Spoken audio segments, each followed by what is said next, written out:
Samajwadi party के प्रवक्ता अनुराग भदौरिया को लेकर लखनऊ पुलिस तलाश कर रही है।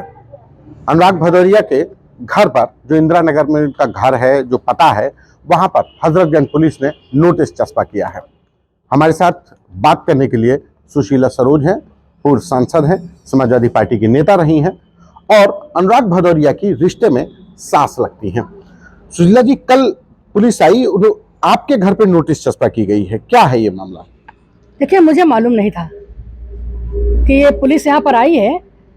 हमारा नौकर भागता हुआ आया और कहने लगा कि बड़े पुलिस वाले आए हैं और ढोल नगाड़े बज रहे हैं, माइक से अनाउंस हो रहा है अनुराग भदौरिया जी के बारे में।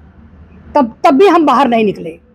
तो उसने कहा कि नोटिस। भदौरिया आपके दामाद हैं? हमारे दामाद हैं, बिल्कुल सगे मेरे दामाद हैं। मेरी छोटी बेटी उनसे ब्याही हुई है और ये मकान मेरा सन 1985 में मैंने इसको जमीन लिया था और 1991 में मैंने बनाया है। अनुराग भदौरिया की तब शादी भी नहीं हुई थी जब का मेरा ये मकान है। हमारा फार्म 1985 का है चिन्हट में। बार बार फार्म का नाम आता है अखबारों में और छापेमारी वहाँ भी होती है। बिना नोटिस के हमारे घर में आकर के इन्होंने चस्पा कर दिया।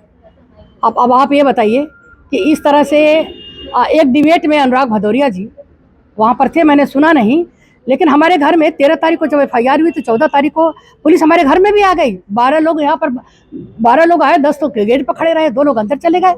और वहाँ पर कहना है वो तो हम तलाश कर रहे थे, अनुराग भदौरिया की तलाश में, उनका चूंकि पता उन्होंने दिया है इसलिए हम यहाँ पर आए। पुलिस जो कह रही है, ठीक है, पुलिस कह रही है तलाश में आए हैं, तो पुलिस को ये भी तो देख लेना चाहिए कि बिना नोटिस दिए, बिना FIR लिए और एक IPS का घर, एक सांसद का घर, वहाँ पर 9 बजे रात को एक महिला पुलिस लेकर के हमारे घर पर 9 बजे रात को पुलिस आई। तो इसका क्या मतलब है? आकर के अनुसूचित जाति के बारे में बोलना, हम लोग के बारे में बोलना। ये पुलिस का, हमने तो FIR लिखाना चाहते थे लेकिन नहीं लिखा है क्योंकि हमारी FIR लिखी नहीं जाएगी। अब बताइए, पुलिस ऐसे किसी के घर में जा सकती है? अनुराग भदौरिया कहाँ है, कुछ संपर्क? मुझे नहीं मालूम। देखिए, वो अपने न्यायिक प्रक्रिया में है, उनके वकील लोग हैं और अनुराग भदौरिया, अब ये सब कार्रवाई हुई है, अनुराग भदौरिया उसका जवाब देंगे। लेकिन चूंकि मैं जवाब देने के लिए इसलिए आई हूँ कि मेरे घर पर छापा मारा गया, मेरे घर पर नोटिस डाली गई है, इसलिए बात एक तरफा ना जाए। मैंने किसी तरह का कोई हस्तक्षेप नहीं किया। मेरे घर और परिवार के IPS IAS जजों से भरा हुआ मेरा परिवार है। किसी ने कोई हस्तक्षेप इस केस में नहीं किया है। जबान फिसलना क्या इतना बड़ा गुनाह है? क्या मोदी जी का जबान नहीं फिसला था? बेटी पढ़ाओ और बेटी पटाओ। क्या योगी जी का जबान नहीं फिसला था? अखिलेश जी के लिए उन्होंने ये कहा था कि अखिलेश जी के अब्बा जान, क्या अमित शाह जी के जबान नहीं फिसले हैं? क्या अमित देवगन आपके मीडिया के हैं? ये इस पूरे मामले को लेकर के उन्होंने तो बाकायदा माफी मांग ली है। माफी मांगा है, तभी नहीं क्षमा किया गया है। तो ऐसा लगता है कि राजनीतिक प्रेरित है, क्योंकि मैं समाजवादी पार्टी से सांसद रही हूँ, समाजवादी पार्टी में हूँ। अभी चुनाव भी लड़ी थी 22 का और इसके बाद अनुराग भदौरिया भी लड़े थे। तो हम लोग जो हैं समाजवादी पार्टी से, और अनुराग भदौरिया वैसे भी ट्रोल होते हैं, हरा कुर्ता वाले भाजपा के लोग करते हैं और एक तरफा समाजवादी पार्टी का पक्ष रखते हैं। तो भाजपा वालों को बड़ी पीड़ा थी, तो इसलिए उन्होंने, और कोई तो कुछ मिला नहीं तो इसमें उन्होंने लिख दिया। पर मैं ये कहना चाहती हूँ, क्या इतना बड़ा गुनाह है अनुराग भदौरिया का? बहुत सारे लोगों को आपने क्षमा कर दिया है, जबान फिसल गई और इनका भी जबान फिसल गया है। क्या ये नहीं क्षमा योग हो सकते हैं? इन्होंने क्षमा भी मांगी है। दूसरी बात यह है कि मैं गोरखपुर के रहने वाली हूँ।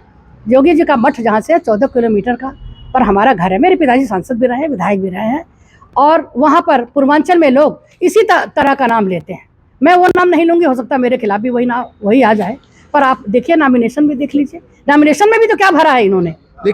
मानती है कि अनुराग भदौरिया की गलती है या सिर्फ एक चूक हो गई? अनुराग भदौरिया की जबान फिसल गई है, या यूं कह दें एक चूक हो गई है। तो ऐसा चूक तो बड़े बड़े नेता लोग कर रहे हैं, तो जब वो माफ हो सकते हैं तो अनुराग भदौरिया क्यों नहीं माफ हो सकते हैं? दूसरी बात है, पुलिस क्यों हम लोग को परेशान कर रही है?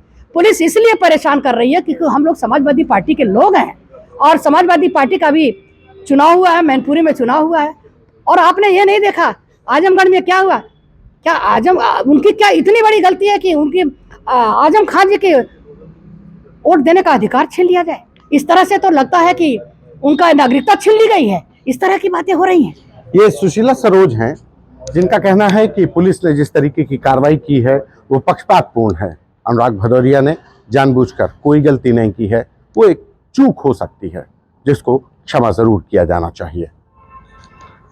कैमरा पर्सन संदीप के साथ संतोष कुमार, आज तक।